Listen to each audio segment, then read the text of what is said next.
Can everybody see my screen? Yes. Okay.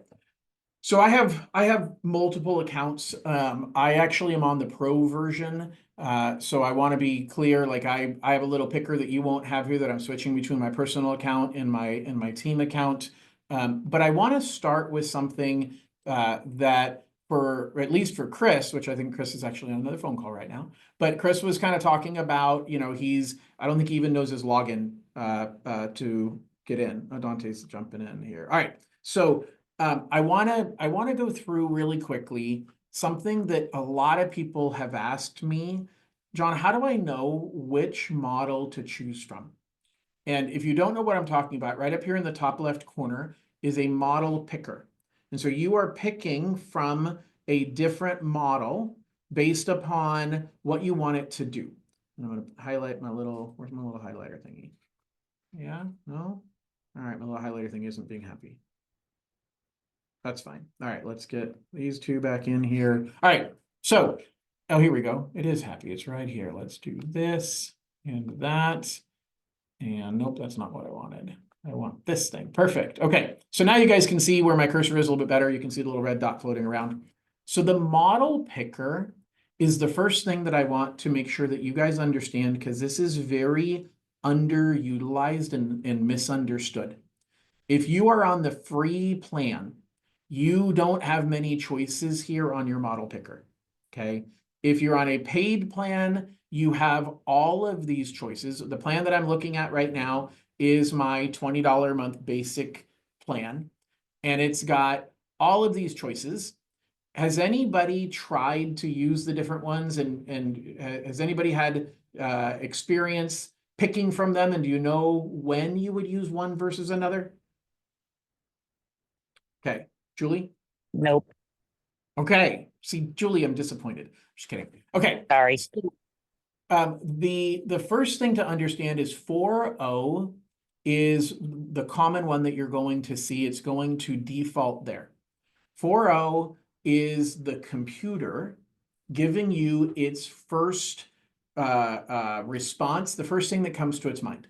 So if you've ever seen, the psychoanalysis where they show you a picture of something and say, hey, look at this picture and this blob and tell me what the first thing is that comes to mind of what you see. That's what the computer is doing with 4.0. So when you ask it a question, it gives you an answer. You ask the same question again, it might give you a very different answer. For creative writing, that's great. For brainstorming and strategizing, that might be great. But what you want to recognize is you have all of these other models that use the word reasoning. Reasoning is the computer thinking among itself. So it's like you saying, hey, I've got this blob here, and I want you to take the next 5 minutes and think about what this blob looks like. Now, if you take 5 minutes to think about it, you're probably going to say, well, my first thought is it looks like this, but if I say it looks like this, the psychologist is going to think I'm crazy. So instead, I'm going to say it looks like that because that might get me closer to my goal. And so you reason and you think and you come back with a well thought out answer. And I'll give you an example. I actually asked ChatGPT to explain to me the differences in all the models and when I should use them. And I used a reasoning model. So the system thought about it for 1 minute and 11 seconds. And guys, that's a long time in computer programming or computer computation time. It thought for over 1 minute, and it said, hey, the user wants to understand the differences between all these models and when they should choose one. They're also asking about being on a free plan versus a paid plan. I'll need to check into the latest info. There might be recent updates. To answer the user's question, I'll search for information, and it even shows me the websites it searched. Then it says, I'm reviewing some other sources because I kind of need to clarify what I'm seeing. So it researched, it found some information, and it says, what I'm seeing is a bit ambiguous. I actually need to do a little bit more research. And so then it digs a little deeper, and then it finds out, oh, wait, earlier this year, OpenAI, who owns ChatGPT, made some changes. And so let me dig into that a little bit further. And then it keeps going further and further. And then it does another internet search because it says, you know what? I actually need to look online again before I can answer his question. So it does another internet search. And then it literally says, I do need to make sure I process the request on comparing the models properly. I can refer to sources like Business Insider's article and the OpenAI documentation, et cetera, and it's done. And so this is the output. Below is a just what I need guide. Now, I'm doing this for two reasons. One, I want to show you how the computer thinks when you pick a reasoning model. So if you're on the free version, you don't have reasoning models. If you're on the paid version, you have the ability to access reasoning models, but they are limited based on usage and demand.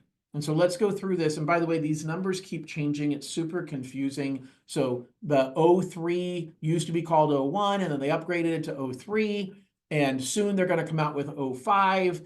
It's going to be confusing. All you care about is right underneath each of these choices. If it doesn't say reasoning, then it's giving you the first thought that comes to mind. And so if the answer you want it to be thorough and accurate, you must use a reasoning model. So if you're talking about math, if you're talking about loan program guidelines, and you're saying, hey, I want you to look up this guideline and tell me if this is true or not. Well, many people worry about getting misinformation from AI. Well, part of it's because you didn't let the computer think about it. You told the computer, give me the first answer. It's kind of like emailing your deal desk and saying, hey, oh, I wasn't paying attention. I got somebody waiting in the waiting room. All right, here we go. So it's kind of like emailing a deal desk and saying, hey, can I do a loan for somebody with 3% down? Well, the answer is yes, of course you can. You didn't tell me that the credit score was 500. So you didn't give me the whole context. And so the computer is giving you the first answer that comes to mind. And when you say, hey, can I do a loan with 3% down? Yes, you can.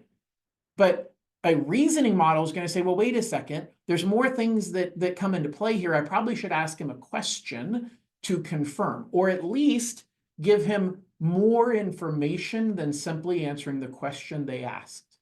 Reasoning models will think about what you're trying to accomplish instead of simply giving you the answer to the question you literally asked. Okay, very, very big difference. You get a very, very different outcome.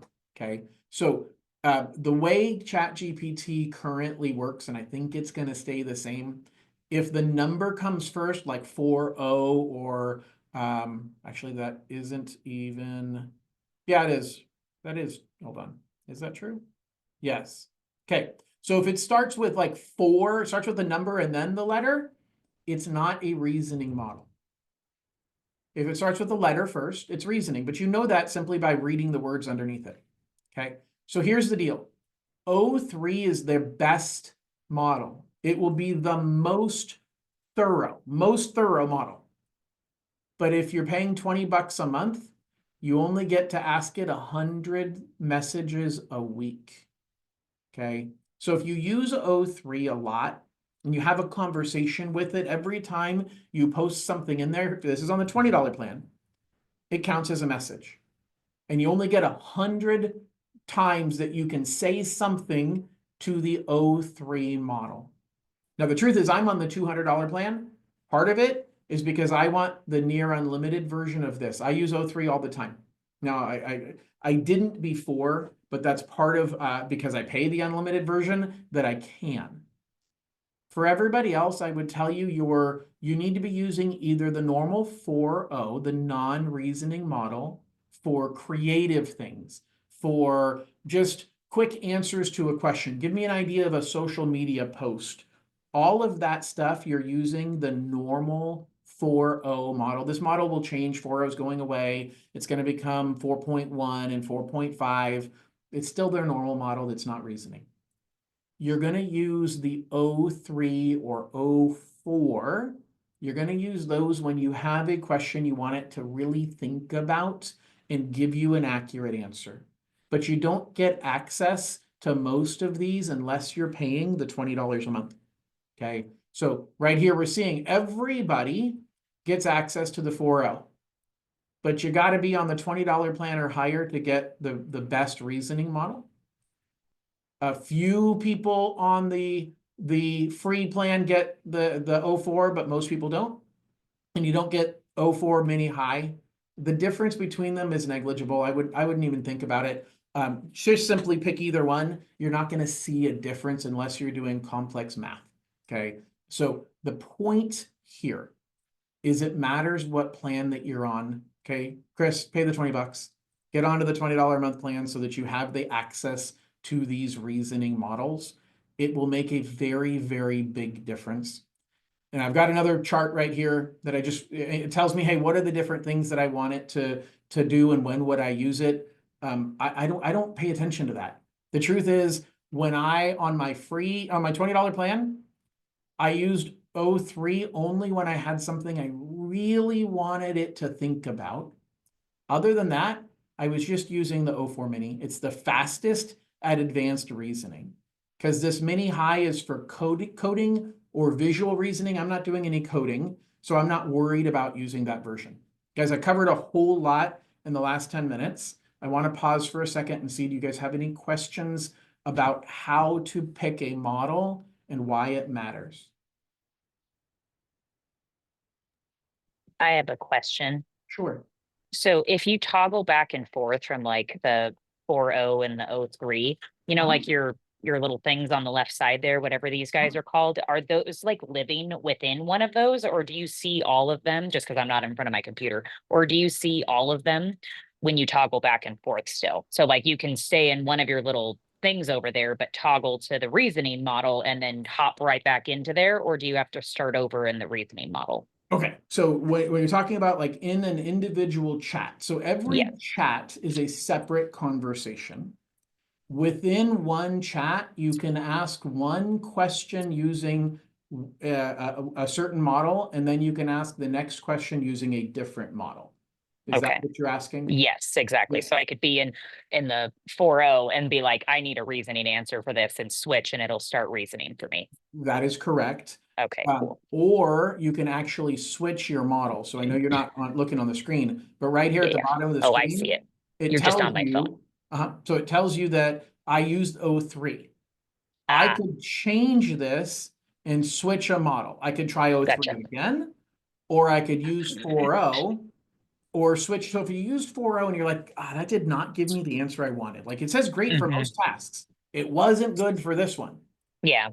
Just tell it to change the model. So you don't have, meaning you're rewriting that answer in a different model. Here's the coolest thing. You don't lose the first answer. So this right now is you notice it took 1 minute and 11 seconds of thinking the first time when I used O3. This time it immediately just gave me an answer. Okay. It's speaking as it is thinking. It's not researching. It's not spending time looking online. It's giving the best answer that it can. And often it's good enough. Okay. Does that answer your question, Julie? Yes, it does. Thank you. Okay. And what you'll notice down here at the bottom is now it says 2 of 2. I have both responses. So I can click back and see the version I ran for O3, or I can go forward to my second version. So if you switch models on the same question, you can see both versions to compare. Okay, just recognize you only get so many opportunities to use O3. You get 100 messages a week. Does that make sense? All right. Anybody else have any questions about this before I move on to a little bit more stuff? Okay. So I want to talk about what Julie was saying regarding kind of building and this is advanced, okay, but this is recorded. So if this goes over your head, just put a reminder to watch this later when you get used to the system. You're building what's called a custom GPT. Okay, so right up here on the left side, up at the top, if you're on the paid version, you should have a button that says Explore GPTs. Okay, Oscar, are you in front of your computer? Can you confirm for me that it says Explore GPTs?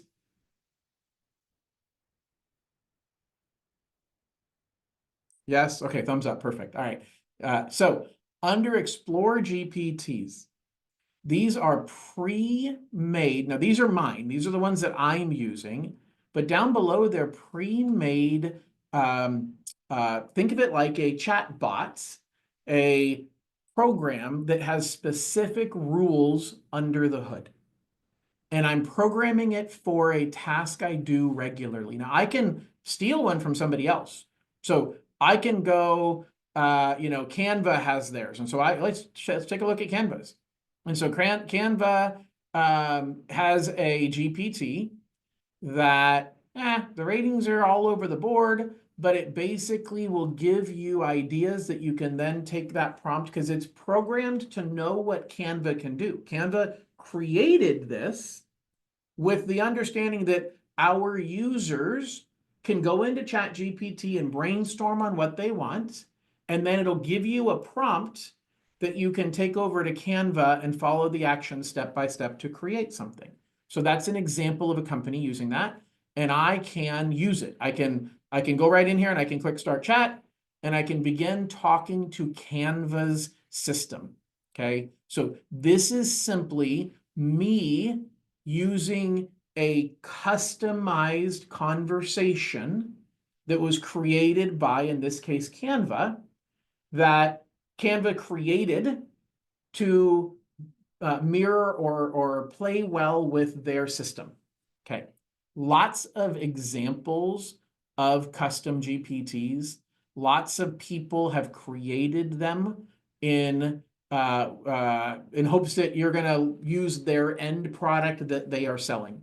Okay, so you got people, hey, here's a cover letter writer. So if I was in a situation where I'm looking for a job, I could use this custom GPT made by this dude, masterinterviewer.ai, and hey, it's pretty well rated, and I can start a chat in here, and he's already programmed it for, and I have no clue about this guy. I know nothing about it. Build my cover letter. Cool. I'm going to start there. Build my cover letter.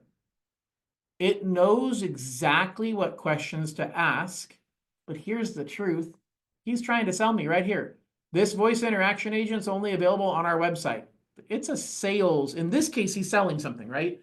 But it for us, because he programmed this, that says anytime you talk to somebody, I really need you to push them over to my website. So every time I talk to this, that's probably going to push me to use his website. Okay. How I used it, I've got many GPTs that I have built. So for example, I've got one that's my refi content builder. And so this is designed to create engaging, targeting refi content for my YouTube channel. Okay. And I built it with information about what I want it to do. And so if I look under here under the configure, it says this GPT helps create content for my YouTube channel. Here's the purpose of that YouTube channel. The tone should be conversational yet professional, demystifying complex financial topics without overwhelming the audience with jargon. The content is always audience-centered, providing clear, actionable steps, examples, and scenarios. So this is an example of I have pre-programmed, so you're looking under the hood right now, and I've pre-programmed it with these guardrails. I want you to act in this way. So when I ask you a question, respond in this way, okay? Questions about, again, I'm covering a lot, and I want to go slow to make sure that we get it. Questions about what I've shown you guys so far. Do you see something on the screen that doesn't make sense that you want to make sure that I go back and cover again?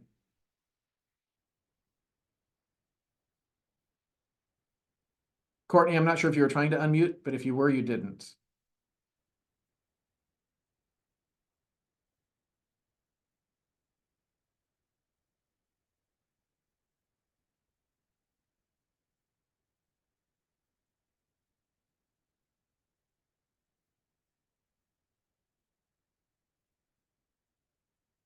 Oh, There you John, go. sorry, Eric. That's okay. Now it works. So do you do these classes also where we can invite real estate agents to them? I do. So I do a class. I've been doing them for the last 4 months. I do. My next one is June the 2nd or June 3rd. the 2nd? No. The second or third Thursday. It's normally the first Thursday of the month, but I'm gone the first Thursday in June. I believe it is on the 12th. It is. So 11 o'clock on Thursday, June 12th, I am doing one of these for realtors. And I've got more of them that I have done in the past as well. But I'm building, so I'm starting a little bit further back right now with the loan officers because I haven't done any focused on loan officers until now. Okay. Great information. Thank you. You're welcome. All right. So guys, I want you to think about these custom GPTs in as far as repetitive tasks that you do over and over again. Instead of every time somebody said, maybe it was Oscar, maybe it was Larry, I don't remember who said it, but somebody said they use it to create social media posts.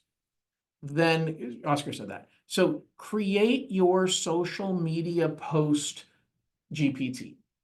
Okay. And it knows everything about you. I'm gonna give you an advanced example because it really helps you. It'll help you understand how a GPT can think.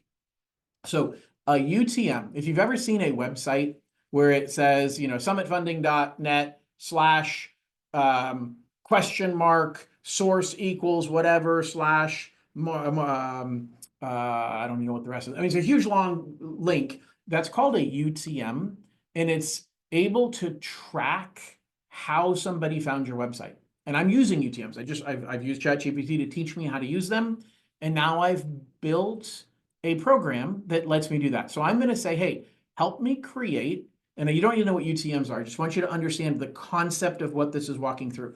I need to create a UTM link for an email campaign. So I'm going to send an email out, and in the email, I'm going to have a link. And I want it to track when anybody clicks that link, I want it to track that that click came from this initial email. So I programmed this, and it is not hard to program. And it says, great, here's step 1. Tell me where it wants to go. So I want you to think not about what I'm doing, but that it already knows what step 1 is. I programmed in step 1. So I want it to go to www.aiedgetraining.com. Oops, I missed it. Okay. All right. So great. That's where I want it to go. Perfect. Where is it coming from? What's the source? Now, here's the cool thing. I already programmed it with a set of potential or likely sources. Well, I do a lot of stuff on Facebook. So it knows, is it John's personal Facebook page, my business page, or my Dream for All group? Or is it one of my YouTube channels? Or is it something else? And so I'm going to say this one is, it's an email. And so I'm going to, it's be an email to past clients. Okay. And so it's asking me which source applies because I've already programmed it with the links or with the common answers that I'm using. So I say, okay, that's what I want.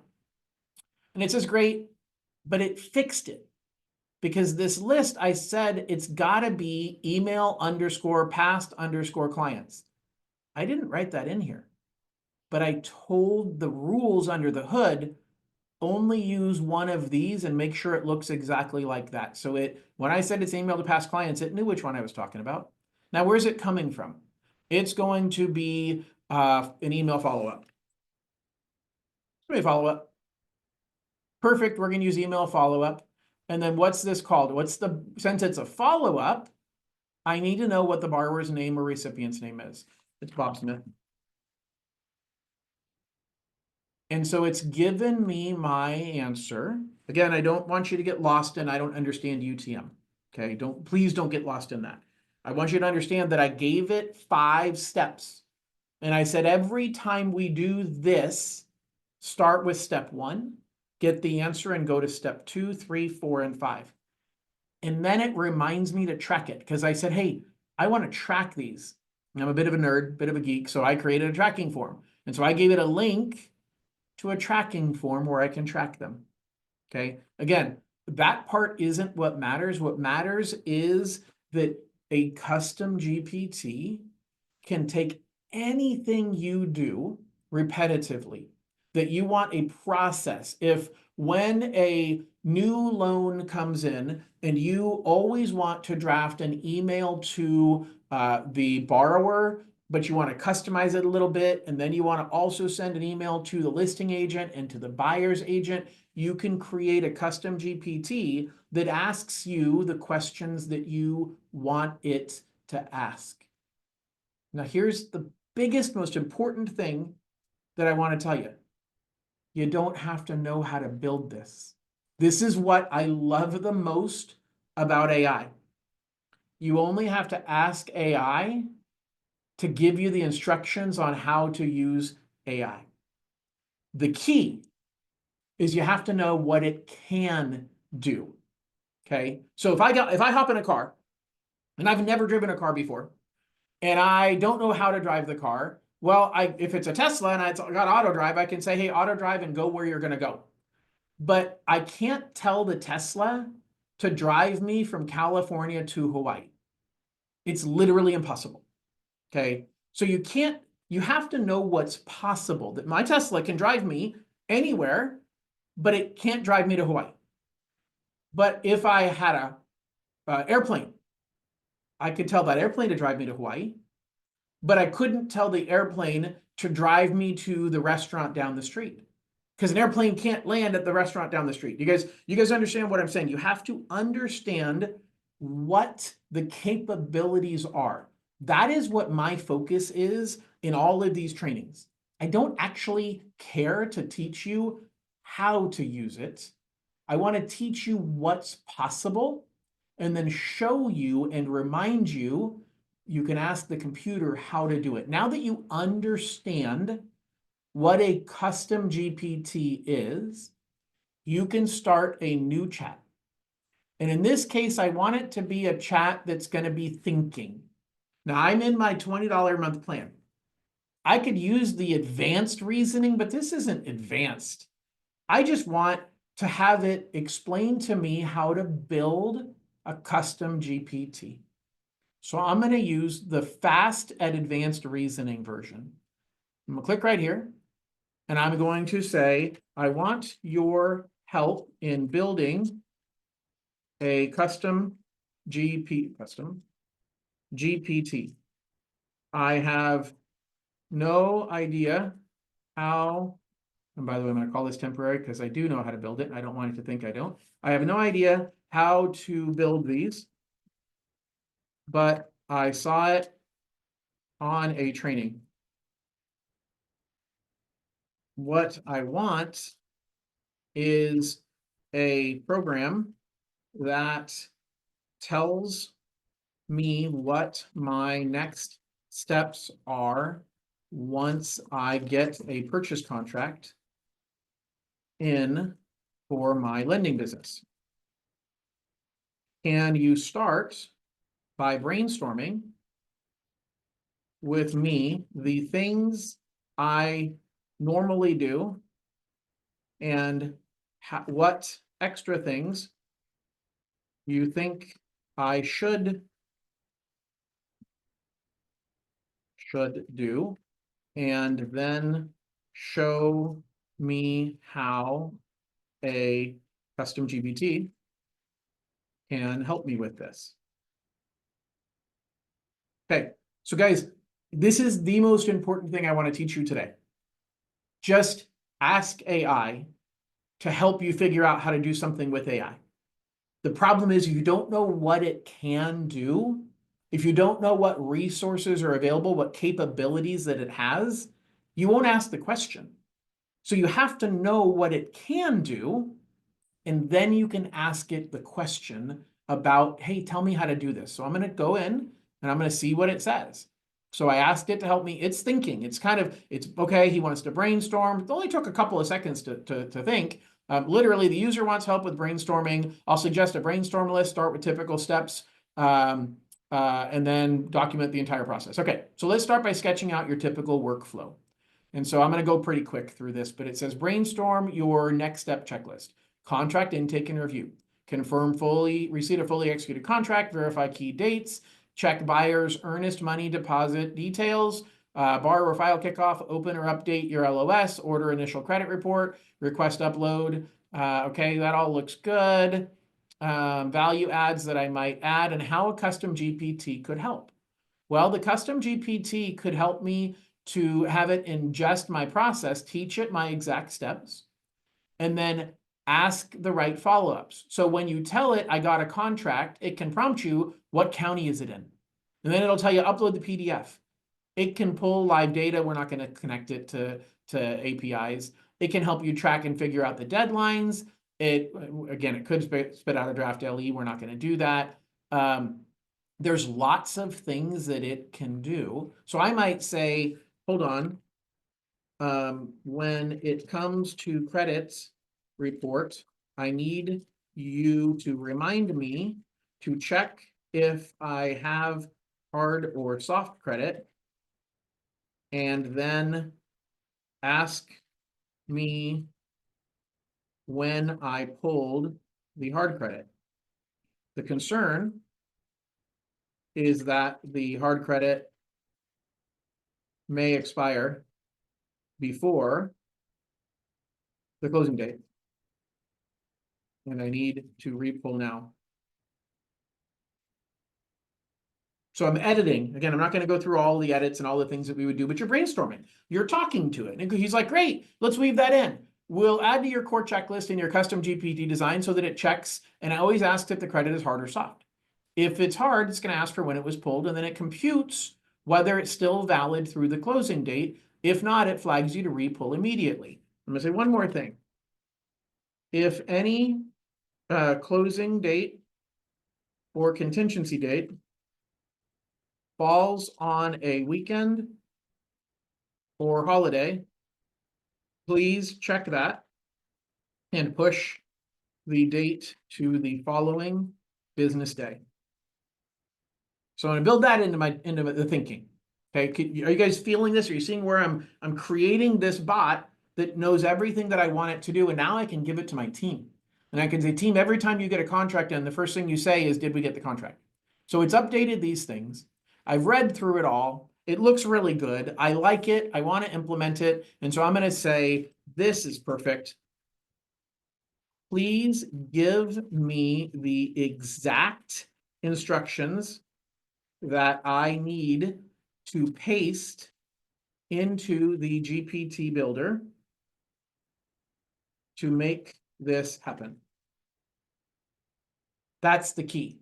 You tell it what you want, you build the idea of what you're getting, you have a conversation with it, and then you say, now, give me the prompt.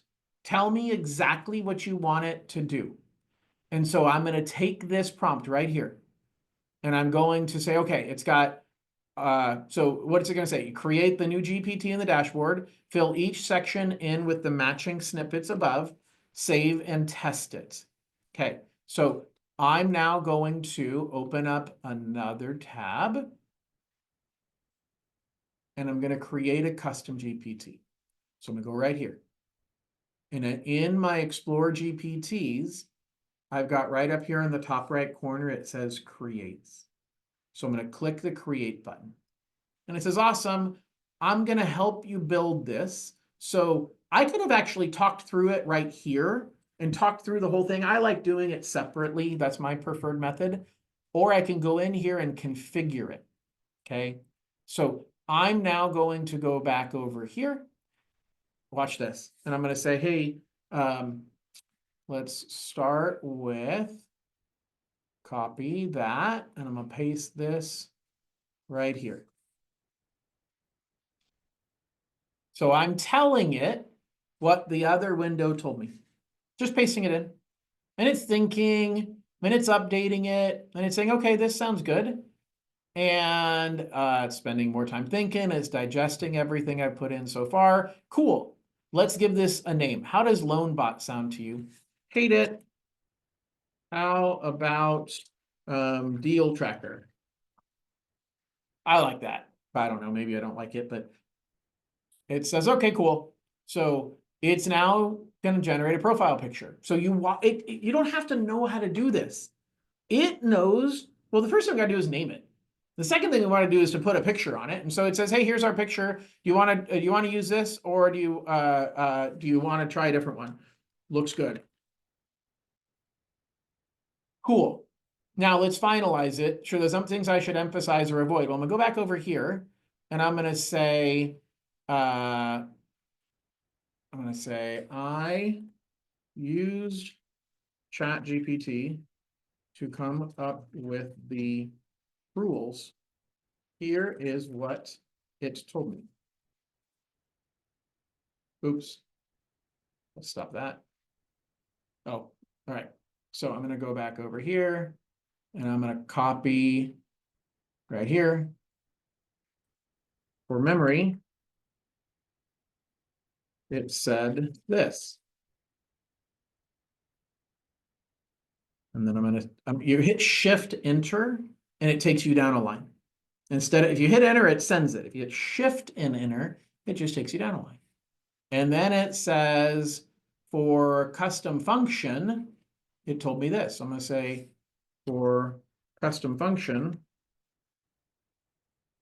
it said to paste this.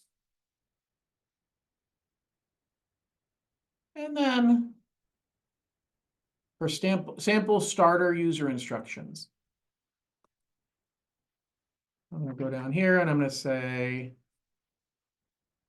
finally, for sample starter user instructions, it said to use this. That's it. AI is teaching me how to create something within AI.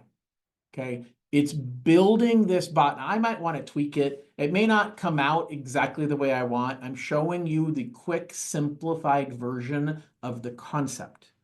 But the concept is you're literally like, oh, it hit a snag due to formatting. Okay, let me try that again. So I may have to go back over here and say, hey, GPT builder didn't like this. Did not like this layout. Please just give me the conversational instructions to paste into the GPT builder. Create string. So this may or may, oh wait, says we're all set. Perfect. So you guys understand I can ask it to give me a simpler version of the rules. And so it says, here's your single prompt, because kind of part of what it didn't like is it didn't like that I had it in 5 different pieces. So I can just say, hey, give it to me all as one prompt. And now I've got my builder. Now I can try it out. I can go over here and say, hey, I got a new deal. Let's see what it does. Great, let's get started. It knows, like, if I went into regular ChatGPT and I just started a new chat and I said, hey, I got a new deal. It has no idea what I'm talking about. It has no context of what I'm trying to do. Congratulations, tell me more about it. Like, I don't know, let's see what I can do to help you next. Now it knows this because I've spent, it has memory. It remembers lots of what I've typed in there. And so it knows I'm a loan officer. So it says, okay, well, hey, let me give you some of this stuff, but it doesn't have exact rules that repeat the same way every time. This does, okay? So I'm gonna say, can I just upload the contract to you and have you interpret? Sure, just give it to me. I'll extract the key dates, borrow information, and confirm everything before you move to the next steps. Okay. I want to remind you, I don't trust these systems enough to upload private information. Now, is the purchase contract private? Does it have PI on it? Does it have their social security number? Does it have their birth date? Does it have their income? No. So to me, that's fine. I'm not telling you it's fine. If the compliance gods come at you, it's not my fault. You can't say John King said so. But that is not something I upload title documents. Like that's not something that is super specific. I'll never upload a tax return or a bank statement. Okay. But I'll upload some other stuff. And so once I'm done with this, I can, by the way, you can see under the hood, I can literally see exactly what it did. And so I can see exactly what the system told it to do. Literally. So I can change, if you care, you can see the rules and say, hey, this isn't correct. Like, I want you to adjust what your instructions are. and you can even upload reference files. What's a reference file? An example is I have a custom GPT that tells me what the next lead tracker stage should be for my client. And I uploaded all of the lead tracker stages with a description of what each one means to me. Now, that is a reference file. I've uploaded that file here. Every time that I am having a conversation with this custom GPT, it's referencing that knowledge base, which is that file that has all of my lead tracker stages with all of the descriptions. So I can say, hey, what stage do you think I should put for this one? And it will give me its best guess based on the knowledge that I've built in here. Okay, I've covered a lot, gang. I'm not going to cover much more. I have time for Q&A. I want to stop and show you a couple of quick things that you need to pay attention to in your settings. Okay, you want to make sure that you're telling the system not to train on your data. So if you go in here and you go into your settings, again, I have two different accounts, but if you go into your settings, you have a lot of different settings, okay? But one of them is it personalization? Memory. Memory's good, keep memory on. Where is it? Not my subscription, connected apps, profile, no, data controls. Right here, improve the model for everyone. I am not a good corporate citizen, okay? I am not going to allow ChatGPT to use my information to train their model. I turn this off. Allow your content to be used to train our models, which makes it better for you and everyone who uses it. We take steps to ensure your privacy. Thank you, but no thank you. There's lots of other people who have said yes to this. By the way, it defaults to yes. Okay, I've said no. To me, that's one extra layer to protect anything I upload that is not public information. Again, I'm never uploading pay stubs, bank statements, anything that's got tax returns. I don't ever upload that stuff. But I would rather that it doesn't go out there into the ether that ChatGPT can use to train the system on anything that I'm saying. And so I turn this off. So that is it's under data controls. And I would strongly recommend that you turn off data sharing.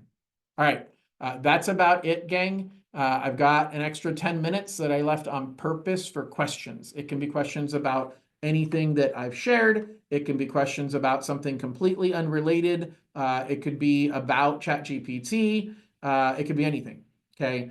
So I do see Dante had a question. Let me stop my share here. Oscar's got to run. Thanks, Oscar. All right. So Dante says, are you setting the steps up in the, I did insert. Thank you, Dante. All right.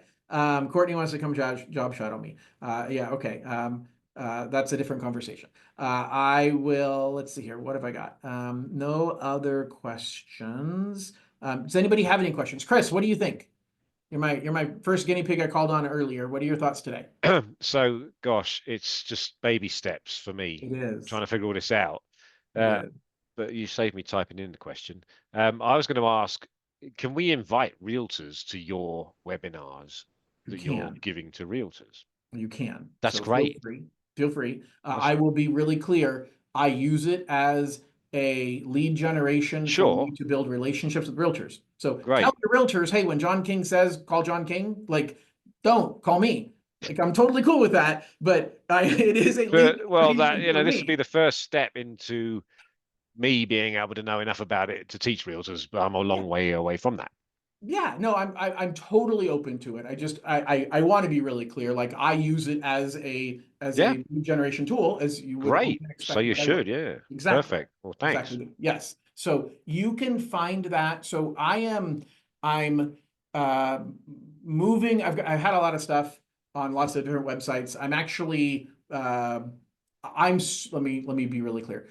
I am super energized by AI and what it can do for me. And I realize there's so many things that I'm doing with it that would be of value to other people. And Sure. so I'm kind of building another segment of my business that is about training people on AI. And what I'm doing right now, I'm going to continue to do. I'm also looking to take it a step further, meaning that there's apps that I've built that I'm right now trying to customize and saying, hey, here's some things that I do with AI. Right now, I'm in the process of finalizing an app that will automatically create my Facebook, Instagram posts. It will automatically post them for me using AI, except all I have to do is approve it. That Right. one's almost done. I've got another one that I'm in the middle of building that's going to use AI to create a video that it uses my voice, but it's not me talking. And it does it all automatically behind the scenes. And each of these things, as I'm building them, I'm like, there might be somebody out there that wants to just subscribe to this as a service and be able to, hey, John, for X amount of dollars a month, could you just have it done for me? I'm not close to that yet, but I want to be really clear. That is a vision, and that's part of what I'm building and teaching this is, hey, if I got people who are getting all this stuff from me for free and you want to build it yourself, go for it. But if you want to just buy it and not have to build it, I'm already doing the work. So that's a component that I'm building into it. And so Sure. I bought the website aiedgetraining.com. You'll be able to go there to see the links for, I don't know that it is set up, but I don't know if it's set up for my upcoming trainings, but you'll be able to go there, send realtors there, send it to your neighboring loan officer, and it'll have the ability for you to register for any and all of my future classes, and you'll be able to see my prior classes there as well. Perfect. All right, perfect. Michael Dufour, how are you? Good. How's it going? I am wonderful, thank you. You joined late, not that I was paying attention. I know. Sorry. I was on the phone with Mr. Black, who's That's called me okay. three other times while I've been on here. What do you think, my friend? What'd you get out of this? What questions do you have for me? I mean, there's a lot. I mean, it's obviously a lot, and I obviously took your class when we were in Dallas. For your personal account, like, wait, I just have a couple, like, I guess, nuanced little things. I set it up under like a burner email when ChatGPT first came out, just due to the fact that I had no idea what it was and if we could even use it, and like, kind of all that like compliance, corporate nuance. Um, should I export, delete, put it under my like mortgage email and start it like that, and then have it create my brand voice and my custom GPTs and all of that under there? Or should I just use the email that it's on? Like, I haven't logged into that email in like years. Well, I have no idea where this is going to evolve. Meaning, I can only speak to what ChatGPT is doing now. But Yeah. it's just a login ID, so it really doesn't matter. It's not. I highly doubt we're actually going to ever fully integrate something like ChatGPT into a corporate environment.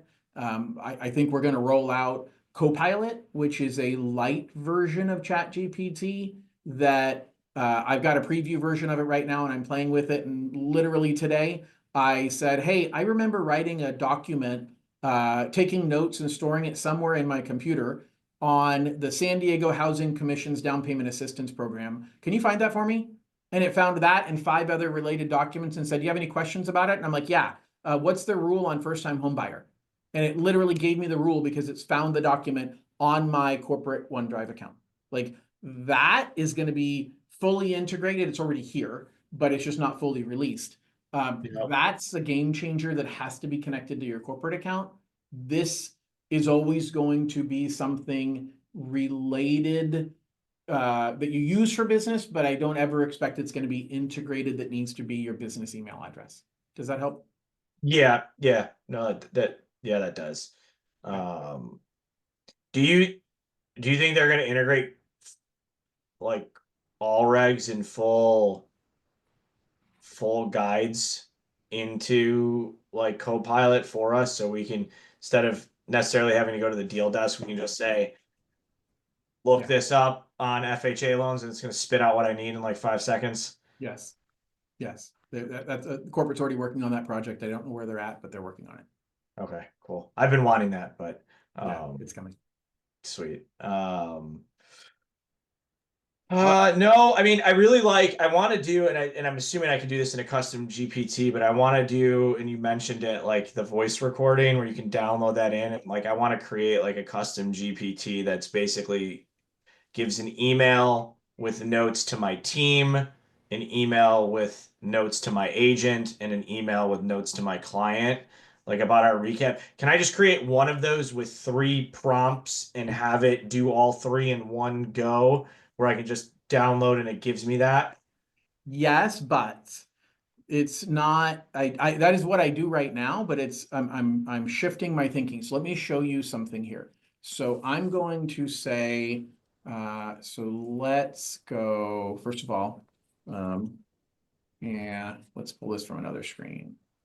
I'm trying to think of how I want to do this. Okay. I don't want to, because I'm going to be sharing this publicly, I don't want to share information on this recording that is specific to a client. So I'm trying to think of the easiest way to do this. Please analyze the transcript I am about to record, or about to import using, and if I hit @ it pulls up all of my custom GPTs. So using my meeting summary GPT. So now it's now my meeting summary GPT is what it is. I didn't have to open the GPT in order to use it. Okay. So it now is using that. Please. So I'm going to say, please transcribe it. It's using the meeting summary GPT. And I'm going to say, before we go further,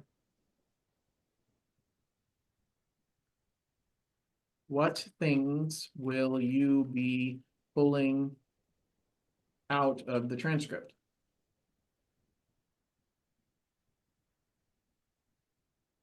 I'm going to extract and organize the information into the following 7 structured categories. Action items for each party, outcome of the meeting, cash, credit, income, loan program, general summary. All of this came from me programming the GPT. So this is basically a GPT saying, this is all that I want to do. I will do a 1 to 2 sentence last call notes. I'm going to suggest a next action date, and I'm going to suggest a lead tracker stage. Let me know if you want to tweak any of the categories before we proceed. Now let's pretend it did that and it gave me the outcomes. Let's pretend this was actually my cash, credit, income. Do you follow me? Yep. Okay, I got it to spit out an answer. And let's pretend instead of saying details about the assets, it gave me all the information about the assets. I could now say, perfect.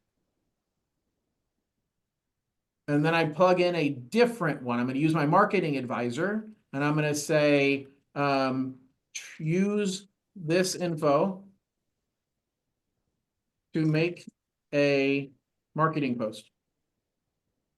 So in the same conversation, I reached out and grabbed one tool, which was my meeting summarizer. Now my meeting summary did its job. I'm staying in the same conversation and I'm grabbing a different tool that knows everything about my marketing, and it uses everything it knows in that conversation, but it uses a second tool. I'm showing you this because what I would do if I was rebuilding this is I'd have a tool that is programmed specifically for your CC&I.